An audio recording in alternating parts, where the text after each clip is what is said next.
Hello जिक्स, कैसे हैं आप सब। आज जिस टॉपिक पर मैं बात करने जा रहा हूं वो पर्सनली मुझे बड़ा पसंद है। पाकिस्तान और भारत में बैठे जितने लोग हैं उनके लिए बड़ा ज़रूरी है कि वो इस वीडियो को गौर से देखें।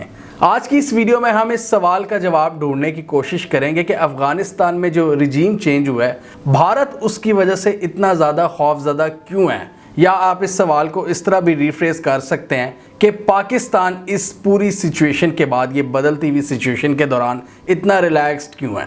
अफ़गानिस्तान में पिछले एक हफ्ते के दौरान जो वाक़यात हुए हैं, अशरफ गनी हुकूमत का ख़ात्मा हुआ है, तालिबान ने टेक ओवर किया है और अमेरिका जिस तरह से भाग रहा है, ये पैराडाइम शिफ्ट इवेंट्स हैं, ये once in a lifetime moments हैं जो हम अपनी ज़िंदगियों में देख रहे हैं। ये पूरी अलाइनमेंट्स चेंज हुई हैं इस खित्ते की, पूरी रीजनल डायनामिक्स की जो अलाइनमेंट्स हैं वो चेंज हुई हैं, और ये उसी लेवल की चेंज है जब पार्टीशन का जो एक बहुत बड़ा इवेंट था 1947 में, तब जिस लेवल की अलाइनमेंट्स चेंज हुई थी, आज उसी लेवल के वाक़यात हम देख रहे हैं। पूरी अलाइनमेंट्स चेंज हुई हैं 15 अगस्त 2021 को, और जो लोग इस इतने बड़े पैराडाइम शिफ्ट इवेंट की जो इम्पोर्टेंस है उसको हल्का ले रहे हैं, जो इसकी इम्पोर्टेंस को नहीं समझ रहे, मेरी वीडियो उसी हवाले से एक छोटी सी काविश है कि लोगों को बताने की कोशिश की जाए कि पाकिस्तान और इंडिया के हवाले से ये इवेंट कितना ज़्यादा इम्पॉर्टेंट है, किस तरह हमारे इस रीजन में पावर बैलेंस शिफ्ट हुई है, और इस पावर बैलेंस शिफ्ट की वजह से पूरी जो इक्वेशन है रीजनल डायनामिक्स की वो चेंज हो गई है। तो ग्लोबल पॉइंट ऑफ व्यू की बात करें तो इसमें सबका कंसेंसस है कि अमेरिका को बुरी तरह से शिकस्त हुई है। इतना ज़्यादा उन्होंने इतने ट्रिलियंस ऑफ डॉलर्स खर्च किए और फिर भी उन्हें इस तरह भागना पड़ा। उन्होंने जिस आर्मी को ट्रेन किया था, उन्हें 11 दिन में उन्होंने सरेंडर कर दिया तालिबान के आगे। अमेरिका की इसमें बड़ी जागस आई हुई है, और अब ये हम देख रहे हैं कि पाकिस्तान, रशिया और चाइना एक नया किरदार अदा करने के लिए देख रहे हैं अफ़गानिस्तान की तरफ, और इन्हीं डेवलपमेंट्स की वजह से ये एक मैसिव स्ट्रेटेजिक सेटबैक है, ना सिर्फ अमेरिका के लिए बल्कि भारत के लिए भी।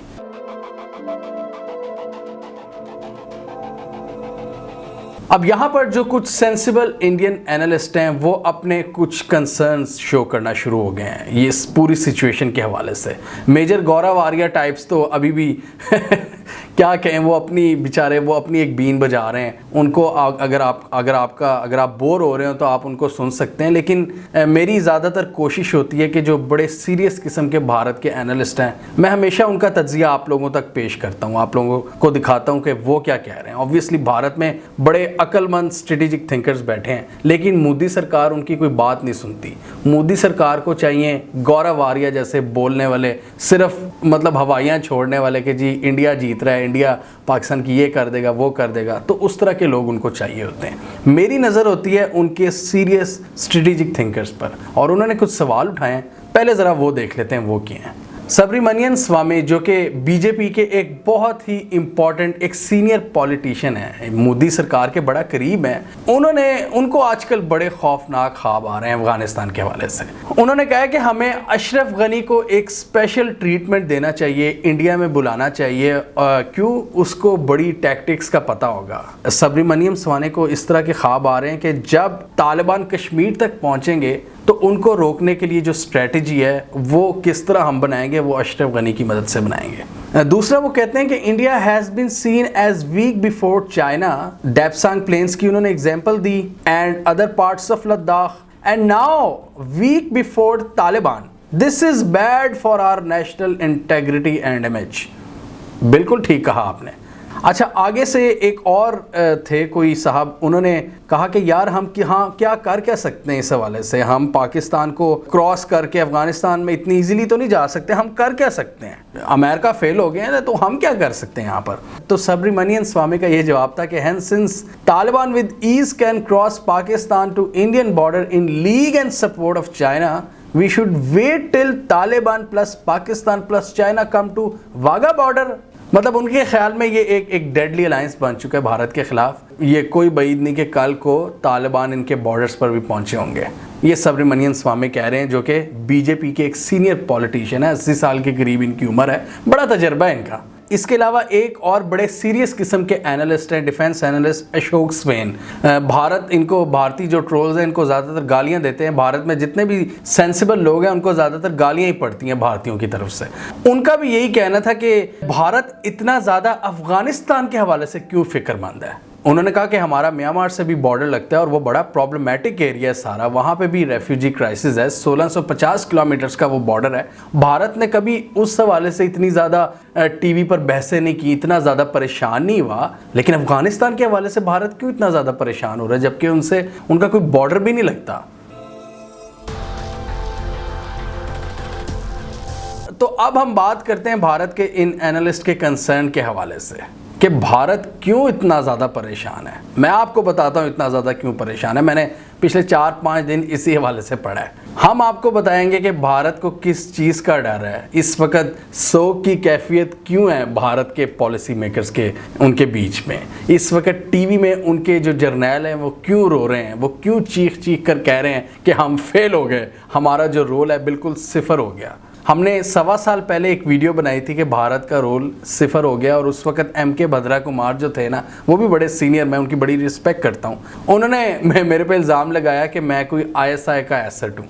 तो तब मैंने उनको कहा कि सर मैं आपका जो एनालिसिस है वो अपनी वीडियोस में देता हूँ, मैं किस तरह मतलब मेरा इंडिपेंडेंट एनालिसिस होता है, मैं किसी के इन्फ्लुएंस में आके कोई भी एनालिसिस नहीं देता।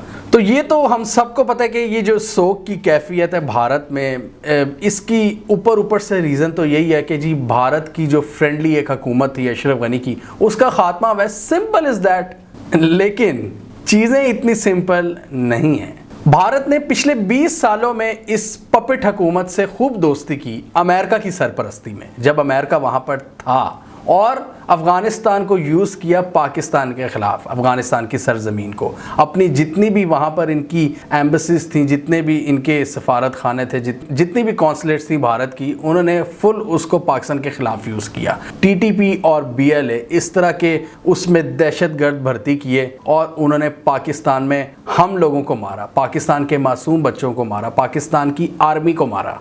इन शॉर्ट पाकिस्तान में बड़ी एक ख़तरनाक किस्म की आग लगाई भारत ने अफ़गानिस्तान के थ्रू, और इसका सबूत पाकिस्तान ने फिर पूरी दुनिया को भी दिया। पाकिस्तान के पास जब जब सबूत आते रहे, पाकिस्तान दुनिया को दिखाता रहा। यूनाइटेड नेशंस में भी गया पाकिस्तान ने हर सफ़ीर को, हर जितने भी एम्बेसडर्स थे, उनको ये सबूत पकड़ाए कि ये भारत कर रहा है हमारे ख़िलाफ़, एक मुनज़्ज़म दहशतगर्दी के नेटवर्क को सपोर्ट कर रहा है पाकिस्तान के अंदर। तो ये भारत करता रहा क्योंकि जो सेटअप था अफ़गानिस्तान में वो टोटल भारत का फ्रेंडली सेटअप था। वहाँ की हुकूमत भी और जो अमेरिकन फोर्सेस हैं, जो अमेरिका की प्रेजेंस थी, उसने ये अलाउ किया था भारत को कि तू जो मर्जी कर। अब ये जो सारा एक ये रिजीम चेंज हो रहा है इस वक्त और हो गया है, उसमें पाकिस्तानी इतने रिलैक्स्ड क्यों हैं?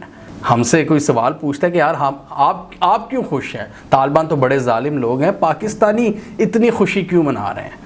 मैं आपको बताता हूँ हम इतनी खुशी क्यों मना रहे हैं। इसमें सिंपल जो जवाब कोई आपको दे सकता है वो तो ये दे सकता है कि जी पाकिस्तान को गालियाँ देने वाले अफ़गानिस्तान से की मौत भागे हैं, ये अशरफ गनी वगैरह जो इनके दोस्त हैं। ये एक बड़ा सिंपल जवाब है कि जी हमारे मुखालिफ जो हुकूमत थी उसका खात्मा हुआ है, ठीक है, मान लेते हैं।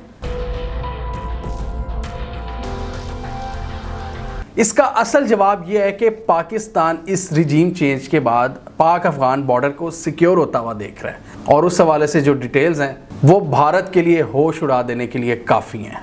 पाकिस्तान इस वक्त ये देख रहा है कि अफगानिस्तान में एक अरसे बाद एक ऐसी हुकूमत आई है जो पाकिस्तान की तरफ होस्टाइल नहीं है।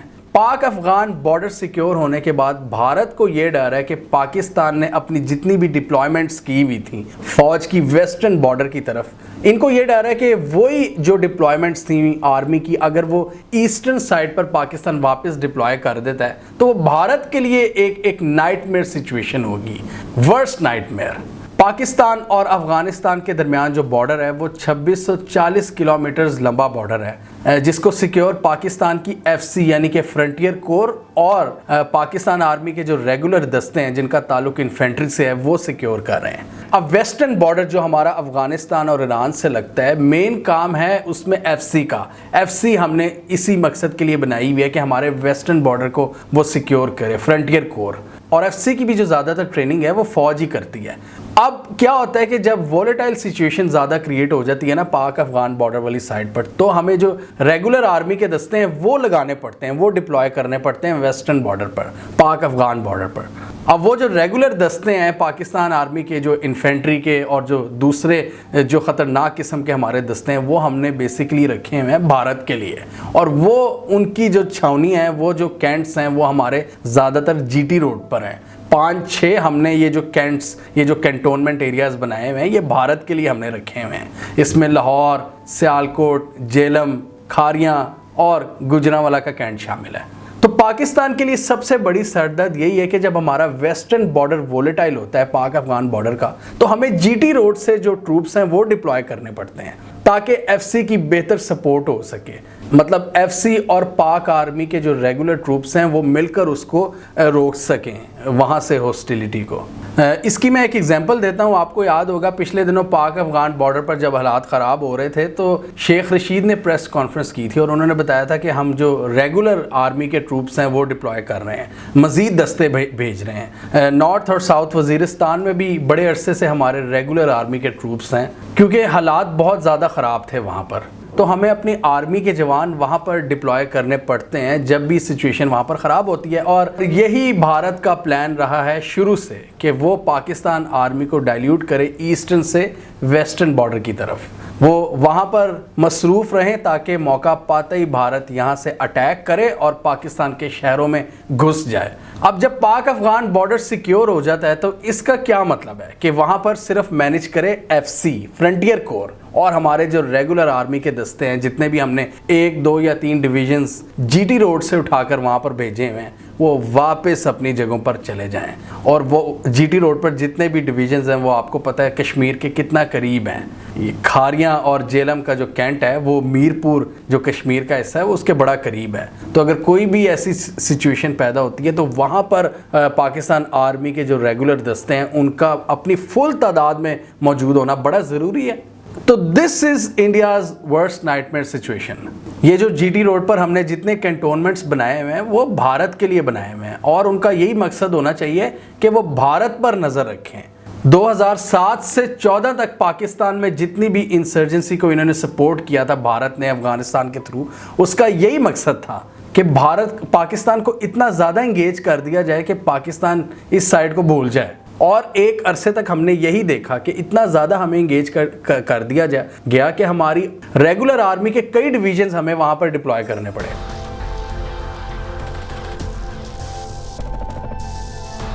ये भारत की एक बहुत बड़ी साजिश थी जिसमें इन्होंने 10 साल हमें वेस्टर्न बॉर्डर पर इंगेज किए रखा और हमें बहुत ज़्यादा नुकसान पहुंचाया। हमें इकोनॉमिकली, सोशली, मिलिटरीली, साइकोलॉजिकली हर एंगल से हमें हिट किया इन्होंने। और आज हमसे लोग ये सवाल पूछते हैं कि हम खुश क्यों हैं। एक और इंटरेस्टिंग फैक्ट का मैं आपको बताता हूँ। 2008 से 14 तक ना अफ़गानिस्तान में नेटो ट्रूप्स की तादाद मैक्सिमम थी, अपनी पीक पर थी जब ओबामा ने वहाँ से ट्रूप्स निकालने का सोचना शुरू किया था। 1 लाख से ज़ायद फौजी थे अमेरिका और नेटो के। और वही वो पीरियड था जब पाकिस्तान में जो दहशत गर्दी थी वो अरूज पर थी। मतलब मुझे इस चीज़ का कोई जवाब दे दे कि इसकी क्या रीज़न थी। वहाँ पर अमेरिका हमारे ख़िलाफ़ जो टेररिस्ट थे उनको कंट्रोल नहीं कर सकता था, नहीं किया उन्होंने, क्योंकि वहाँ पर भारत भी खुलकर खेल रहा था इनके अंदर। ये अमेरिका और नेटो के अंदर भारत को कोई भी पूछने वाला नहीं था। गवर्नमेंट के अंदर भारत के अपने लोग थे, इसलिए भारत ने वहाँ पर खुलकर खेला है और पाकिस्तान के खिलाफ जितने भी हॉस्टाइल एलिमेंट्स थे, टीटीपी और बीएलए, उनको पाला है, उनको प्रॉपर दूध पिलाया है। और ये मैंने कई वीडियोस में बताया हुआ कि 2001 से लेकर 2015 तक भारत ने अफगानिस्तान में बड़ा एंजॉय किया है और भारत को कोई पूछने वाला नहीं था। पाकिस्तान चीखता रहा, पाकिस्तान कहता रहा अमेरिका को, यार इसको संभाल लो, भारत बहुत ख़राबियाँ कर रहा है, लेकिन अमेरिकन ने हमारी नहीं सुनी और उनके होते हुए पाकिस्तान में मैक्सिमम दहशतगर्दी करवाएगी। नंबर्स आपके सामने हैं, मुझे कुछ कहने की ज़रूरत नहीं है कि जब मैक्सिमम वहाँ पर नेटो ट्रूप्स थे तो यहाँ पर जो दहशतगर्दी थी वो भी अपनी पीक पर थी। और जैसे ही वहाँ से फ़ौजियों का इनखलास शुरू होता है 2016 के बाद हमारे यहाँ भी जो दहशतगर्दी के वाक़यात थे उनमें कमी आना शुरू हो गई। आजकल के तो बच्चों को याद नहीं होगा, उस वक़्त हम भी मतलब स्कूल गोइंग थे। मैं बड़ा क्लोजली उस वक़्त भी चीज़ों को देखता था और यकीन करें टीवी पर देख के बिल्कुल सांस रुक जाता था जब हम ये देखते थे कि जी फ़लाँ रात वज़ीरिस्तान में अफ़गानिस्तान की साइड से 400-500 लोग एंटर हो रहे हैं, मुसल्लह अफराद, और उस तरह के लोगों को पाक आर्मी को रोकना पड़ता था। मतलब क्या कुछ नहीं, एक तरफ टीटीपी, बीएलए, ये मिलिटेंट ग्रुप्स मतलब पाकिस्तान में एंटर हो जाते थे और फिर होस्टाइल अफगान आर्मी वो भी पाकिस्तान पर अटैक करती थी। फुल स्केल अटैक लॉन्च किया हुआ था पाकिस्तान पर। और ये अगर किसी को याद होगा ना तो कमेंट सेक्शन में बताइएगा आपको याद है कि नहीं कि 500-600 अफराद, मुसल्लह अफराद एंटर हो जाते थे पाकिस्तान में और नेटो ट्रूप्स उनको रोकते नहीं थे। और हैट्स ऑफ टू पाक आर्मी जो उनको रोकती थी, रात के अंधेरे में अपनी जानें कुर्बान करती थी। तो अफगानिस्तान में एक ऐसी गवर्नमेंट जो पाकिस्तान की तरफ होस्टाइल हो, उस गवर्नमेंट का क्या मतलब है पाकिस्तान के लिए? उस गवर्नमेंट का मकसद ये है कि डेली बेसिस पर अटैक्स पाकिस्तान के खिलाफ, प्रॉक्सीज के थ्रू अटैक्स, रेगुलर आर्मी के थ्रू अटैक्स, बॉम्ब ब्लास्ट और हर किस्म की ऐसी कार्रवाई जिससे पाकिस्तान आर्मी और हमारे लोगों की नींदें हराम हो जाए। और ऐसा किया इन्होंने 5-6 साल, 2008 से लेकर 2014 तक। वो एक two front war situation create की हुई थी भारत ने पाकिस्तान के लिए कि ईस्टर्न साइड से एलओसी की तरफ और पाकिस्तान इंडिया का जो बॉर्डर है वहां पर छेड़खानी उन्होंने वो करते रहे, और दूसरी तरफ वेस्टर्न बॉर्डर पर भी हमारा जीना महाल किया हुआ था। अशोक स्वेन का ये कहना है कि after the Taliban take over of Afghanistan, India's worry should not be Kabul but Kashmir. तो भारत को अब यहाँ पर क्या नुकसान हुआ है अफगानिस्तान की सिचुएशन की वजह से कि एक तो पाकिस्तान को जो डिस्टेबलाइज करने के प्लान्स थे वो फेल हुए हैं, दूसरी तरफ अब इनको कश्मीर के लाले पड़ गए हैं। अब हमारी आर्मी के जो सारे रेगुलर ट्रूप्स हैं वो जीटी रोड पर वापस आ जाएंगे और पाकिस्तान आर्मी का जो पूरा फोकस होगा वो ईस्टर्न बॉर्डर की तरफ होगा। अब किसी भी छेड़खानी से पहले भारत को 100 बार सोचना होगा। और कश्मीर के हवाले से अब भारत की नींदें इसलिए भी हराम होंगी कि चाइना ऑलरेडी लद्दाख के डिफरेंट पार्ट्स पर उन्होंने चढ़ाई की हुई है। डेप्सांग प्लेन्स पर अभी भी चाइनीज मौजूद हैं और डेप्सांग प्लेन्स के बहुत करीब है कराकरम पास के इधर है सियाचिन ग्लेशियर, वहाँ पर भी पाकिस्तान और इंडिया की दोनों की आर्मीज बैठी हुई हैं। तो ये जो सिचुएशन है भारत के लिए बड़ी खौफनाक किस्म की जो सिचुएशन है वो क्रिएट हो रही है। और इसको हमने फरवरी-मार्च में इसको पूरा क्लैरिफाई किया था कि डेप्सांग प्लेन्स की क्या इंपॉर्टेंस है। वहाँ पर अभी भी चाइनीज़ बैठे हैं और वहाँ पर भारत बहुत ज़्यादा परेशान है टू फ्रंट वॉर की कैफियत की वजह से। भारत को ये डर है कि हल्की सी भी एस्केलेशन पुश कर सकती है पाकिस्तान आर्मी के ट्रूप्स को और चाइनीज़ ट्रूप्स को कि वो वहाँ से प्रेशर बढ़ाएं इंडियन आर्मी पर। इसीलिए सुब्रमण्यम स्वामी साहब को इस तरह की ट्वीट्स करनी पड़ती हैं कि जी तालिबान वाघा बॉर्डर तक आ सकते हैं। फिर लोग पाकिस्तान से पूछते हैं कि जी पाकिस्तान इतना खुश क्यों है, पाकिस्तान इतना रिलैक्स्ड क्यों है। हम सिंपली एक सिक्योर पाक अफगान बॉर्डर देखना चाहते हैं। हमें किसी तालिबान वगैरह से कोई हमदर्दी नहीं, हमें हमदर्दी है तो पाकिस्तान से हमदर्दी है कि पाकिस्तान के बच्चों पर उस तरह का अटैक ना हो एपीएस का जो 2014 में हुआ था, जब 150 बच्चों को इस तरह मारा था भारत की प्रॉक्सीज ने। 86,000 बंदा हमने ज़ाया किया इस जंग में। $150 बिलियन का हमारी इकोनॉमी को नुकसान हुआ। जब हमारे नेबरिंग कंट्रीज़ का ग्रोथ रेट ऊपर जा रहा था, चाइना, बांग्लादेश, इंडिया का, हमारा इस पूरे खिते में सबसे लो ग्रोथ रेट था क्योंकि हम एक बड़ी ख़तरनाक किस्म की जंग लड़ रहे थे अपने वेस्टर्न बॉर्डर पर। एक प्लान के तहत हमारी जो सिक्योरिटी फोर्सेस है उनको इंगेज रखा गया है वेस्टर्न बॉर्डर पर और इससे जान छुड़ाने के लिए हमने 1300 सिक्योरिटी ऑपरेशंस किए। 46,000 स्क्वायर किलोमीटर्स का जो एरिया था वो दहशतगर्दों से पाक कराया। 20,000 दहशतगर्दों को हमारी आर्मी ने मारा। तो अफसोस होता है जब पाकिस्तान में ही बैठे हुए कुछ लोग इन सारे वाक़यात को भूल जाते हैं और ये कहते हैं कि जी ये जो तालिबान ने टेक ओवर किया है ये पाकिस्तान के लिए बड़ी ही एक परेशान कुन सूरत हाल है। उनको थोड़ी सी हिस्ट्री पढ़ लेनी चाहिए कि अफगान तालिबान की क्या हिस्ट्री है और टीटीपी की क्या हिस्ट्री है। टीटीपी ने अगर उनसे नाम चोरी कर लिया तालिबान का, इसका ये मतलब नहीं है कि टीटीपी अफगान तालिबान बन गई है। इस वक्त इंडियन एनालिस्ट भी बड़े जोश खरोश से आपको ये बताते हुए वो अपना बेसिकली गम हल्का कर रहे हैं। वो ये बताते हुए नज़र आ रहे हैं कि जी तालिबान की चूँकि हुकूमत आ गई है तो टीटीपी भी अपने जो अटैक्स हैं वो लॉन्च कर देगी पाकिस्तान में। ये वक्त आपको बताएगा। जो आपके ख्वाब है ना, जो आपकी फैंटेसीज हैं पाकिस्तान को खून में नहला देने वाली, जो आपने किया भी था 2008 से 14 तक, वो अब पूरी नहीं होने वाली। 96 से 2001 पाकिस्तान और अफगानिस्तान की जो 75 साल हिस्ट्री है उसमें सिर्फ एक दौर आया था जब पाक अफगान बॉर्डर सिक्योर था और वो था 96 से 2001 तक जब तालिबान की हुकूमत थी। सोवियत वॉर से पहले जितनी भी गवर्नमेंट्स थी ज़्यादातर वो सोवियत बैक्ड होती थी अफ़गानिस्तान में, और उन्होंने हमेशा पाकिस्तान के इंटरेस्ट के ख़िलाफ़ काम किया है। अफ़गानिस्तान की वो हुकूमत, सोवियत यूनियन और भारत, इन्होंने बड़ा डिस्टेबलाइज किया था पाकिस्तान को। और आपने अक्सर वो गाने देखे होंगे पाकिस्तान के ख़िलाफ़ जो चलाए जाते थे उनके टेलीविज़न पर। उन्होंने पाकिस्तान के अंदर जो प्रॉक्सीज थी, BLA की शुरुआत उस वक्त हुई थी 70s में। ये दाऊद ख़ान था जिसने बलूचिस्तान में इंसर्जेंसी को सपोर्ट किया था। BLA बेसिकली उसी ने क्रिएट की थी। पाकिस्तान ने वो मरहला भी गुजारा, सोवियत वॉर ख़त्म हुई, हमने सोवियत्स को भी मार कर भगाया, और जब पाकिस्तान की एक फेवर की गवर्नमेंट आई, मतलब जो पाकिस्तान की तरफ हॉस्टाइल नहीं थी 96 से 2001 में, वो तालिबान की थी। उसके बाद 2001 में 9/11 के बाद हमने फिर देखा कि जब अमेरिकन प्रेजेंस बढ़ती है अफ़गानिस्तान में, तब एक बार फिर पाकिस्तान को जो डिस्टेबलाइज करने का पूरी जो कैंपेन थी वो दोबारा शुरू हो गई, क्योंकि भारत को एक बार फिर फ्री हैंड मिल गया अफ़गानिस्तान में। पहले भारत सोवियत यूनियन के साथ मिलकर हमें डिस्टेबलाइज करता था 80s से पहले, और 2000 के बाद 2000 के बाद उन्होंने अमेरिकन के साथ मिलकर हमें डिस्टेबलाइज करना शुरू कर दिया, मतलब अमेरिकन की सरपरस्ती में। आप ज़रा दाऊद ख़ान के बारे में पढ़ें तो सही कि किस किस लेवल की इंसर्जेंसी को उसने सपोर्ट किया हुआ है पाकिस्तान में। तो आज जब अफ़गानिस्तान में तालिबान हुकूमत बनाने जा रहे हैं तो पाकिस्तान को सिर्फ इस बात की उम्मीद है कि पाक अफ़गान बॉर्डर सिक्योर होगा, यहाँ पर दहशतगर्दी की कार्रवाइयाँ नहीं होंगी, दहशतगर्दों की यहाँ पर जो आमदोरफ्त है वो फ्री नहीं होगी, यहाँ पर कोई रोक टोक होगी, कोई बॉर्डर सिक्योरिटी मैनेजमेंट होगी। पहले अफ़गान फोर्सेस बिल्कुल भी नहीं करती थी, और वो जितने भी पाकिस्तान मुखालिफ दहशतगर्द थे उनको क्रॉस करने देती थी बॉर्डर, और यहाँ पर हमारी आर्मी को संभालना पड़ता था। और इस हवाले से अब आप देख रहे हैं कि पाकिस्तान ने अफ़गान तालिबान से भी बड़ी सीरियसली बात करनी शुरू कर दी है कि TTP का कोई भी जो एलिमेंट है, कोई भी एसेट है, उसको पनाह ना दी जाए। और उनका भी बयान आ गया है, उनके स्पोक्स पर्सन का, सुहेल शाहीन का। उन्होंने कह दिया है कि तहरीक तालिबान पाकिस्तान के लिए अफ़गानिस्तान में कोई जगह नहीं है। और इससे बड़ी एक खुशखबरी पाकिस्तानी के लिए क्या हो सकती है? हमारी खुशी की सिर्फ ये वजह है कि पाकिस्तान सिक्योर होगा।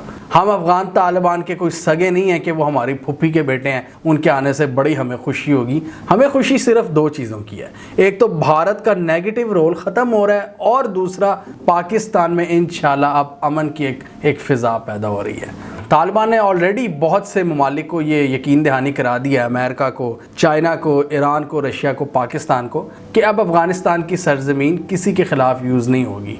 और उन्होंने दाइश और अलकायदा के ख़िलाफ़ बड़ा सीरियसली एक्शंस लेने शुरू कर दिए हैं। और साथ ही इन्होंने पाकिस्तान मुखालिफ जो अनासिर हैं उसकी रोकथाम के लिए भी एक कमीशन बना दिया अफ़गान तालिबान ने।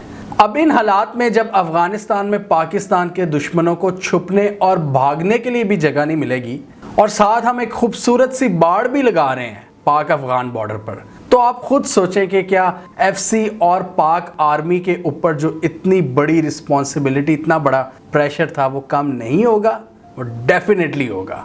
और आर्मी का तो काम होता है लड़ना, उनका एक बॉर्डर पर से फोकस हटेगा और दूसरे बॉर्डर पर चला जाएगा अगर उस साइड से हमें तंग करने की कोशिश की गई तो। लेकिन अच्छी बात यह है कि अब हमारा पूरा फोकस होगा ईस्टर्न बॉर्डर की तरफ, जहां पर हमसे 5 गुना बड़ी आर्मी बैठी हुई है। सुहासनी हैदर, ये भी इंडिया की एक प्रोमिनेंट जर्नलिस्ट हैं, इन्होंने एक आर्टिकल लिखा है। इन्होंने कहा कि for new Delhi already countering hostilities at the LAC with China and the LOC with Pakistan, यानी उन्होंने कहा है कि ऑलरेडी हम चाइना और पाकिस्तान के दरमियान लाइन ऑफ कंट्रोल पे जो हॉस्टिलिटीज फेस कर रहे हैं। An unfriendly government in Kabul can only complicate its strategic options. उन्होंने कहा कि एक ऐसी हुकूमत जो भारत के लिए अनफ्रेंडली होगी, वो हमारे इस पूरे खित्ते में जो स्ट्रेटेजिक ऑप्शंस हैं वो कॉम्प्लिकेट कर देंगी। Bharat, in simple words, Modi सरकार अपने जो घिनौने प्लान्स हैं पाकिस्तान के खिलाफ, उनको खुलकर एग्जीक्यूट नहीं कर सकेगी। वेस्टर्न बॉर्डर तो हम सिक्योर कर चुके हैं। हमें कमेंट सेक्शन में बताइए आपके ख्याल में ईस्टर्न बॉर्डर जो पाकिस्तान का है भारत के साथ, भारत का वो वेस्टर्न बॉर्डर बनता है, उस पे आप आने वाले दिनों में क्या देख रहे हैं, क्या होता हुआ देख रहे हैं? क्या भारत वहां पर कोई मिस एडवेंचर करने की कोशिश कर सकता है? और इस सूरत हाल में जो 2 फ्रंट सिचुएशन है भारत के खिलाफ पाकिस्तान और चाइना की, वो भारत के लिए क्या मुश्किलात पैदा कर सकती है? कमेंट कीजिए। इसके अलावा हमारा यूट्यूब चैनल सब्सक्राइब कर लें और साथ ही वो बेल आइकॉन भी दबा लें ताकि वो स्टोरीज दुनिया भर से पाकिस्तान से जिनकी मेन स्ट्रीम मीडिया पर प्रॉपर कवरेज नहीं होती, हमारे प्लेटफॉर्म के थ्रू आप तक टाइम पर पहुंच जाएं।